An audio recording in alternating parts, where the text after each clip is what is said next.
quando eu cheguei em Bagdá, quando caiu o primeiro míssil, nas horas seguintes, assim, nada o que a gente viveu em Bagdá se compara com o que acontece aqui. A gente está numa posição muito confortável. Eu sou um jornalista, eu vou lá, passo um tempo com essas pessoas, conto a história delas e volto para o conforto do meu lar. Essas pessoas estão lá, se ferrando todos os dias. Eu nunca pensei no perigo. Eu embarcava e ia, porque para mim era notícia, não importa se era notícia de guerra ou não. Não importa se é de perigo ou não. Eu não meço notícia. Notícia é notícia.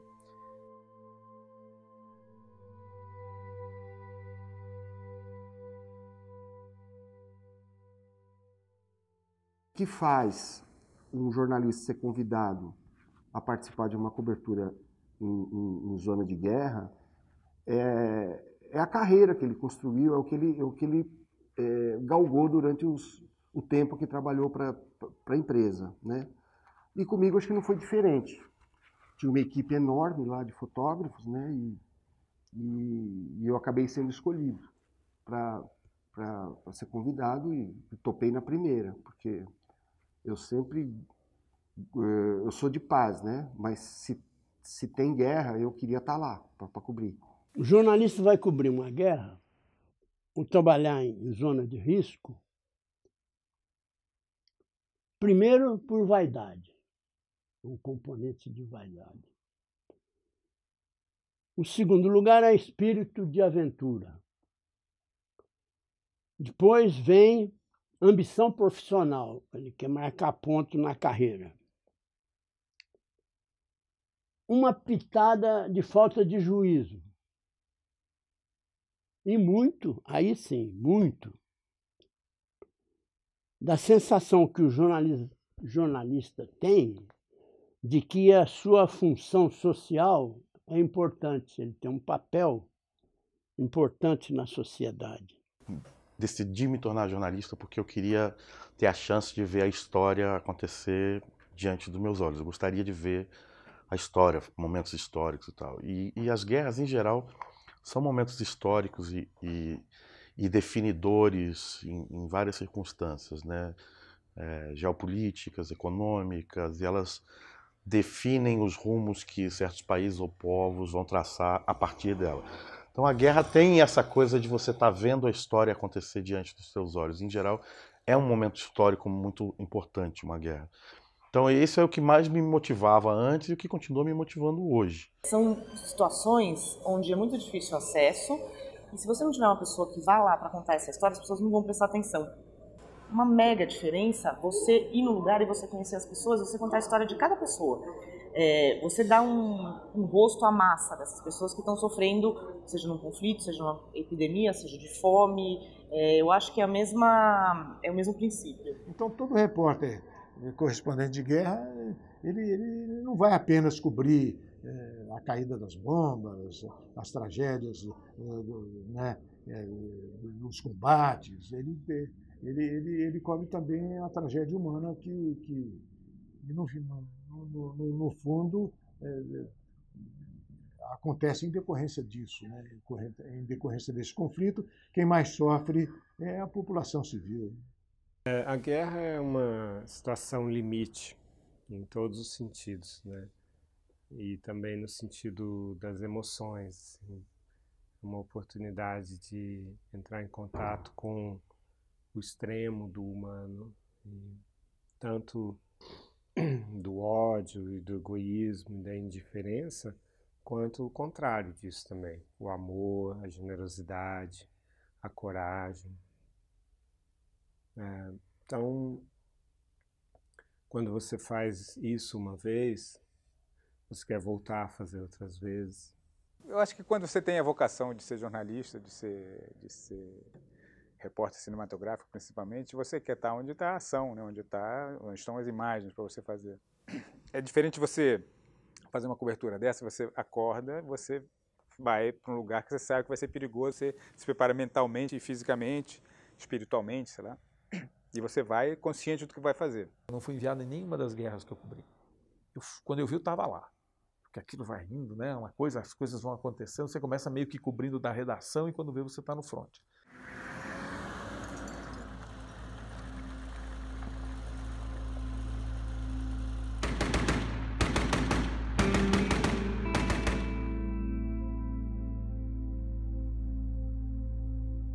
Eu acho que o fundamental para cobrir um conflito é estudar história. Acho que esse é o ponto mais importante na preparação de um jornalista, é entender quais foram os contextos e as razões para chegar naquele ponto ali. O que aconteceu lá atrás para a gente chegar até ali, né?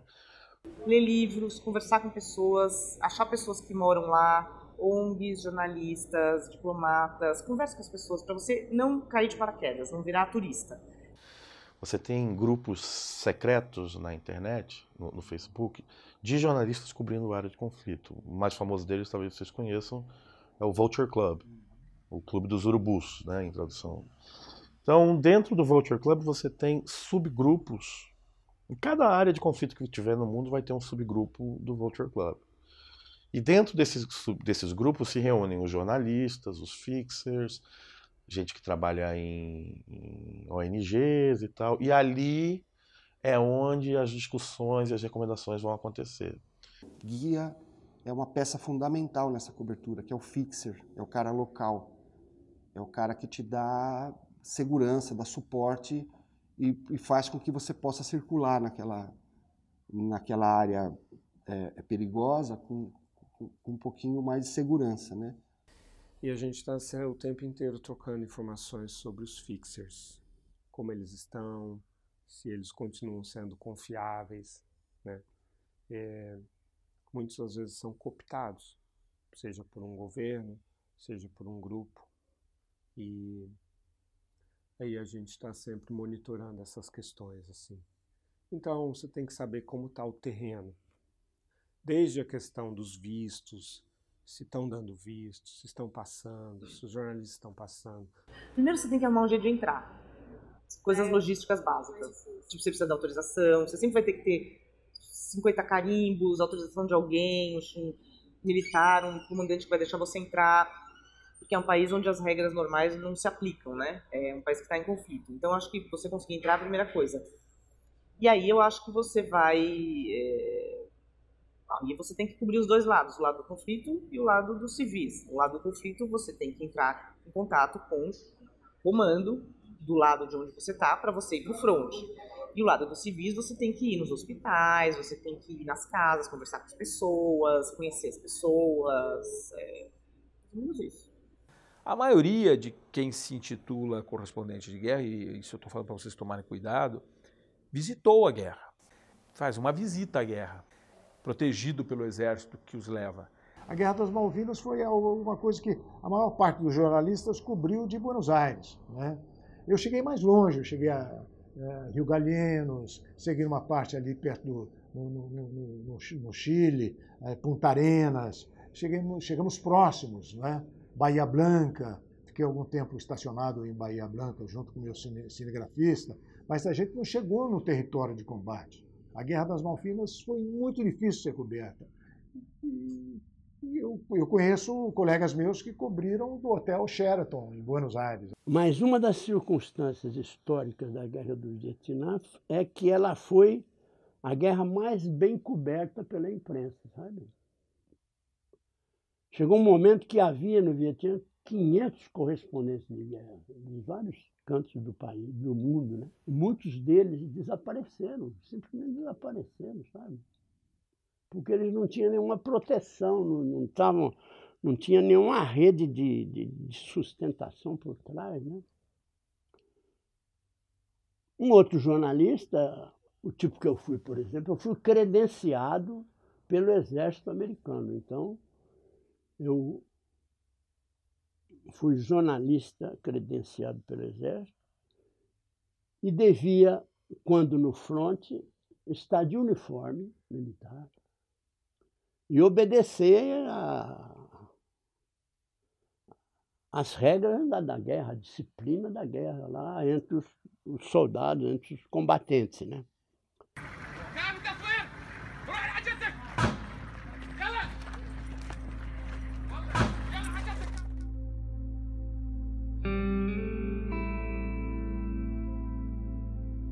É preciso sempre pesar o risco e o que a pessoa vai conseguir com aquilo. Que tipo de informação ela vai conseguir correndo determinado risco. Isso é uma coisa que, por mais que a gente dê orientações na hora de despachar uma pessoa para uma área de conflito, só a pessoa, no momento em que ela está no lugar, ela é capaz de avaliar qual é o risco daquilo que ela está fazendo e qual é o benefício que ela terá do ponto de vista jornalístico para correr aquele risco, né? Então, a gente tem que confiar muito no bom senso do repórter no momento em que ele estiver diante daquela situação de cobertura. Você está no front, você está se arriscando. Porque não necessariamente você precisa estar no combate para você estar em perigo, entende? Porque os morteiros, por exemplo, uma coisa teve que é um foguetinho desse tamanhozinho, você põe uma coisa assim, ele dispara. Ele viaja 4 a 5 quilômetros. A gente está aqui, a gente não ouve ele chegar. Explode ali. Se cair perto de você, dançou, entendeu? Eu estava fazendo uma passagem numa cidade fantasma que havia sido desocupada por Israel, levada toda a população para o sul do país, e a cidade estava definitivamente fechada, só com um exército controlando. Eu queria mostrar isso, é uma coisa sui generis, né? Uma cidade de 100 mil habitantes, algo que o valha, vazia, no norte de Israel. E aí eu estou falando, essa cidade aqui é fantasma, ali está a cerca que divide Israel e Líbano, e ela foi totalmente esvaziada por conta de que toda hora estava caindo aqui mísseis. Quando eu disse a palavra mísseis, tanto que muita gente achou que era fake, porque não é possível, ele combinou, alguém jogou míssil quando ele falou, caiu um míssil, cara. Quando eu disse míssil, caiu um míssil, e o míssil cai a 100 metros de mim. Eu não estaria aqui contando essa história se não fosse uma plantação de macieiras estar entre mim e o local que caiu a bomba, entre mim e o cinegrafista, porque nessa ocasião tinha um cinegrafista, e o local que caiu a bomba. Então, os pés de maçã, as macieiras, absorveram o impacto dos estilhaços. Antes de acontecer o acidente comigo, já tinha acontecido com 8 soldados americanos, 8. Alguns deles morreram na hora. Outros ficaram feridos, estavam sendo atendidos pelo médico e pelos enfermeiros, que eram 2 ou 3, pelos enfermeiros da companhia. Quando houve o acidente comigo, todos eles estavam ocupados com seus respectivos feridos, né? Então, o médico americano, o enfermeiro, o paramédico, né? Eles não abandonam uma pessoa ferida para cuidar de outra antes de resolver o problema da primeira. Então, a gente estava naquela situação, vendo alguns feridos, e o Henry falou, Zé Hamilton, olha lá,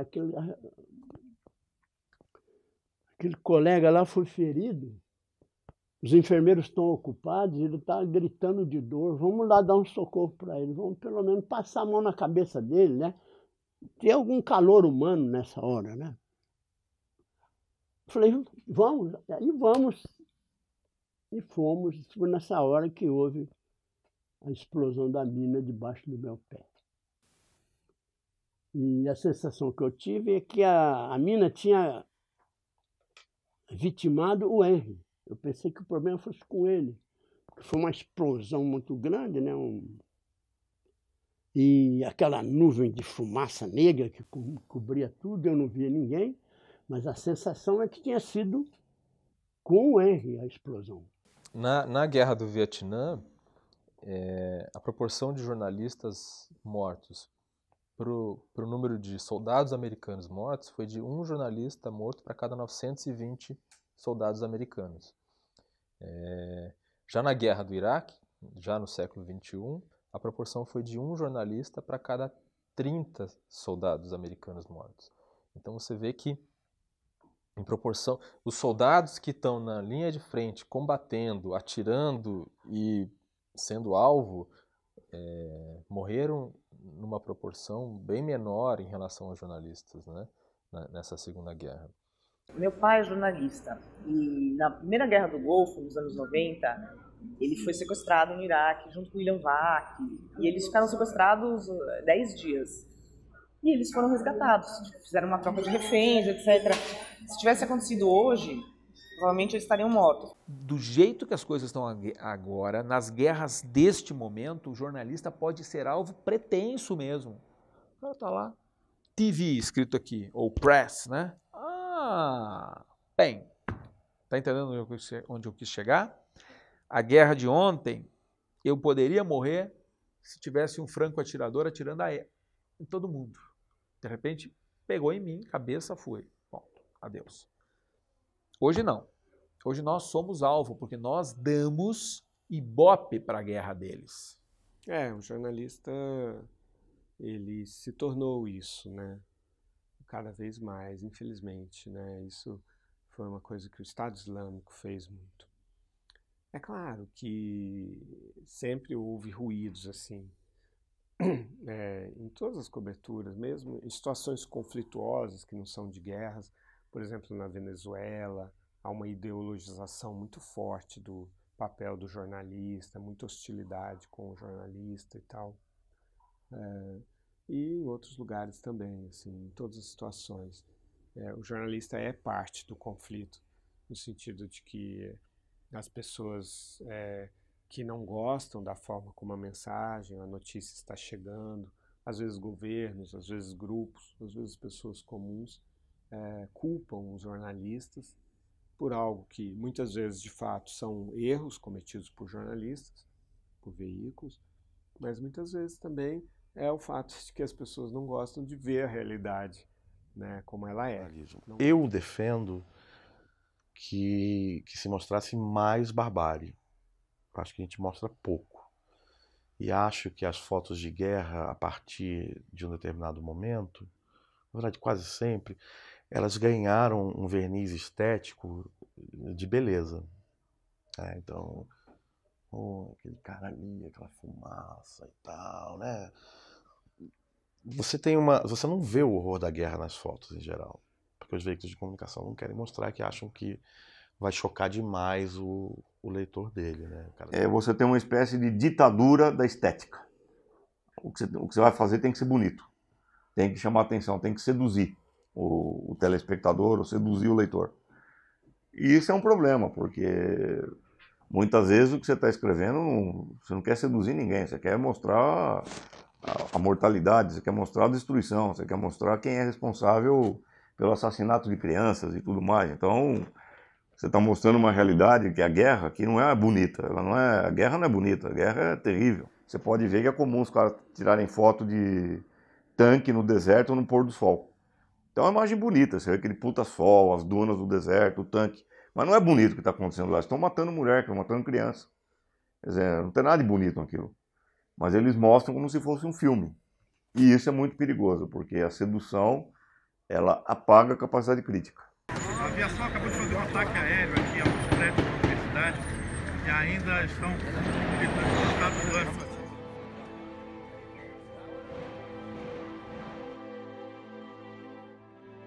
Uma vez eu estava meio adormecido em Bagdá, muito cansado. E a gente estava o Juca Varela, que era fotógrafo do Estadão. E estava um motorista, um fixer no carro. E eu estava sentado no banco da frente com o pé assim. Eu tenho essa mania de cruzar as pernas e pôr assim. E estava assim. Eu estava meio cochilando. E Bagdá estava cheio de checkpoints, assim, de controles do exército iraquiano. E a cada 2 minutos parava num checkpoint. E aí uma hora a gente parou. E eu estava meio sonolento, assim. E eu escutei o barulho de uma arma sendo engatilhada. E aí quando eu abri os olhos, essa arma estava apontada para minha cabeça. Era um soldado iraquiano. Ele tinha afastado o fuzil e pegado a pistola. Quando um militar faz isso, geralmente é porque ele vai resolver uma questão pessoal. E aí eu não tive tempo de reagir, fiquei olhando aquela cena de uma pistola apontada para minha cabeça, e em seguida apareceu um funcionário do Ministério do Interior e falou assim: você não mostra respeito num checkpoint? E aí eu vi que a sola da minha bota estava virada para ele. E tinha uma porta do carro no meio, mas não importa. A sola da minha bota estava virada para aquele soldado. Então, toda aquela tensão, ele estava pensando em descarregar em mim, né? Um simples repórter civil, desarmado, que fez uma grande ofensa para os árabes, que é você mostrar a sola do seu sapato para uma outra pessoa. E aí eu falei assim, eu sou do Brasil, de lá isso não é uma ofensa. Claro, já tinha colocado meu pé de volta. Falei, eu sou do Brasil, de lá isso não é uma ofensa, mas isso não vai voltar a acontecer. E aí ele ainda hesitou, assim, ficou um tempo ainda com a pistola. O Hotel Palestine e o Hotel Sheraton, que eram bem no centro de Bagdá, esse centro passou a funcionar como uma sede de governo provisório depois da ocupação.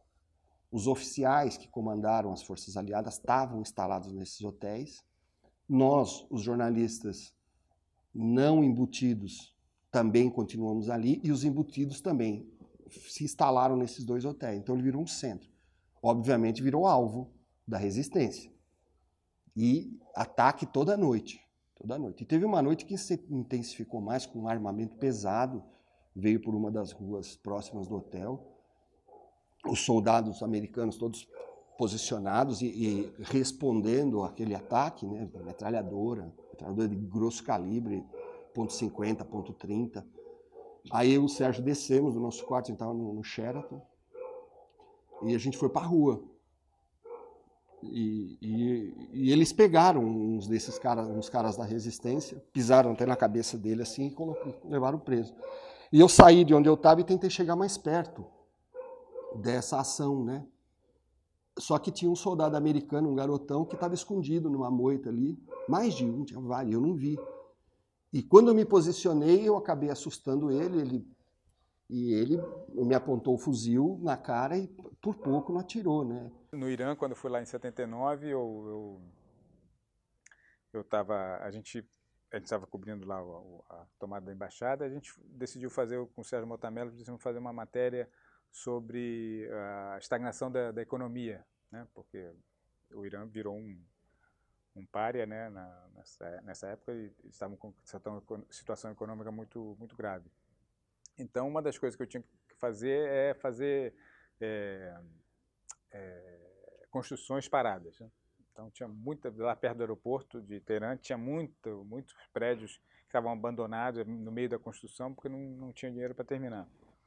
E eu fui sozinho com o nosso motorista local que a gente contratou. Aí eu cheguei no lugar, vou fazer aqui, desci do carro, botei o tripé, comecei a gravar, aí tiro o olho assim, tava o motorista, tinha umas 2 ou 3 pessoas em volta dele olhando. Aí eu continuei gravando, levantei a cabeça de novo, tinha umas 20 pessoas. Aí continuei gravando, quando eu vi, tinha uma multidão em volta da gente, chegou um carro da polícia, levou eu e o motorista, aí me botaram dentro de uma celinha, aí um cara com uma 45 assim, na mão, começou a fazer pergunta. Você é espião americano, o que você está fazendo no aeroporto? Eu falei, não, eu sou brasileiro, está fazendo isso. Não, você é espião americano. Eu peguei meu passaporte, não, aqui, ó. Não, isso aqui é falso, você é espião americano. Fica 4 horas naquele negócio, blá, blá, blá, blá, blá, blá. Aí, depois de um tempo, eu falei, pô, Brasil, sabe, Pelé. Aí, Pelé, Jairzinho, Rivelino, Gerson. O cara sabia todo o time de 70. Era 79, né? Então 70 ainda estava fresco na memória. Aí ele começou a relaxar mais um pouquinho e falou, tá, então espera aí. Saiu, me levou até o chefe dele. Aí eu expliquei pro chefe, blá, blá, blá, blá, blá. Aí eu falei, então deixa eu ver o que você gravou. Aí eu mostrei, né, porque era vídeo. Mostrei, aí ele falou, não, vou ficar com esse tape aqui. Eu falei, não, mas... então, me diz o que você não gostou aí que eu apago. Aí ele falou, esse aqui apaga, esse aqui. E basicamente, metade do que eu tinha feito ele pediu para apagar.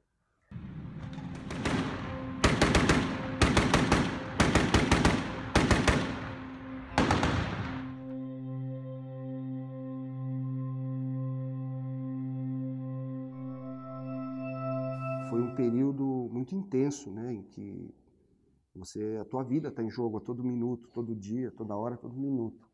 E não tem como isso passar batido. Sem traumas, nada, mas a lembrança forte continua, né? Eu não me arrependi de ir para a guerra. Lá no dia do acidente, né, eu tive 3 medos. 3 medos. O primeiro medo foi de morrer. Mas aí, o pessoal da companhia, de um jeito ou de outro, me resgatou, me salvou desse perigo de morrer. O segundo medo que eu tive foi o medo de me tornar um jornalista incapaz fisicamente de ganhar minha vida trabalhando. Então, comi um ovo cozido, tomei um café, fumei um cigarro e falei, dessa eu já saí, dessa eu já saí. E logo em seguida me deram uma cadeira de roda que eu podia mesmo me movimentar. Aí eu fui rever colegas que eu tinha visto, né? Colegas ou de companhia ou feridos ali que eu tinha cruzado o olhar. Né? Aí eu me aproximava, saber o nome. O nome tinha uma plaqueta, todo mundo tinha o seu nome na plaqueta, né? Mas, enfim, conversar com um, conversar com outro, enfim, comecei a fazer a reportagem, né? Falei, dessa eu já saí. Então, esse segundo medo eu venci no hospital de lá. E o terceiro medo, que era uma coisa mais de frescura, é que eu fiquei com medo depois dessa reportagem, eu ser considerado um jornalista ultrapassado, né? Um camarada que foi na guerra, fez uma reportagem da guerra e tudo mais, depois não fez mais nada. Na hora que você está com essa câmera, está com a câmera gravando, você e a adrenalina, você vê gente morrendo aqui e ali, não está nem aí. Parece que você está vendo televisão. Depois, quando você chega em casa, você põe a cabeça no travesseiro e você começa a não conseguir dormir, porque você começa a rever tudo. Então, assim, normalmente você está tão focado em contar a história, achar as pessoas e não se, assim, e segurar a onda, que às vezes eu chego em casa e tenho uma ressaca emocional, assim. Porque você fica, às vezes, muito sozinho também, muito longe da sua família, da sua vida, né? E isso vai minando as suas reservas emocionais. Dá para cobrir só durante um tempo, assim. Chega um ponto que você precisa voltar. É difícil dizer que você não se emociona. Claro que se emociona. São situações muito, muito, muito duras. Mas também, de alguma forma, eu imagino, você vai criando uma capa de proteção, alguma coisa que te afasta também dessa realidade. Que o sofrimento alheio sirva para eu não me achar um coitadinho nessa história. Poxa, tem gente sofrendo mais do que eu aqui. Mas não para eu ficar num nível de emoção que daqui a pouco eu não faço mais o meu trabalho. Eu tenho que fazer o meu trabalho. É como o médico chegou, sangue não, sangue não. Pensa, não dá certo, ele tem que fazer. E o policial, subindo o morro, o quê? Um bandido chama a polícia e sai correndo. Não. O jornalista também. Notícia ruim faz parte. Vamos cobrir. Ouço uma explosão fantástica. É um twin interminável que me atravessa os ouvidos de um para o outro lado. Dá-me uma sensação de grandiosidade. Sinto-me no ar, voando, mas ainda assim com certa tranquilidade para pensar. A guerra é de fato emocionante. Agora entendo como há gente que pode gostar de guerra.